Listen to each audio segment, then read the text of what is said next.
అండి. అందరూ ఎలా ఉన్నారు? ఇవాళ మనము ఎల్లుల్లి కారం చేసుకుందామండి. ముందు జీలకర్ర వేసుకుంటున్నాను. ఇది కొంచెం మెత్తగా దంచుకుందాము.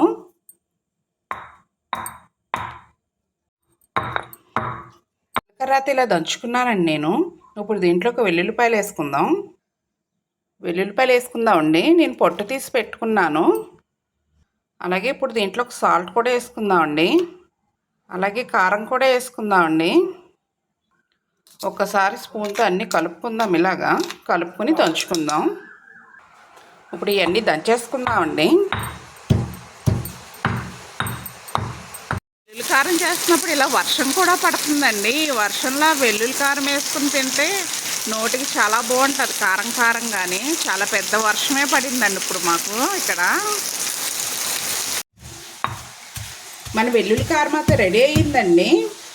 ఇప్పుడు సీజన్ మారింది కదండి, వర్షాలు పడుతున్నాయి కదా. రొంపలు దగ్గులు వచ్చినప్పుడు కొంచెం వేడివేడి అన్నంలో నెయ్యి వేసుకుని వెల్లుల్లి కారం తింటే చాలా బాగుంటుందండి. నోటికి చాలా బాగా అనిపిస్తుంది.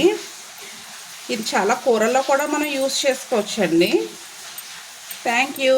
Like, share and subscribe.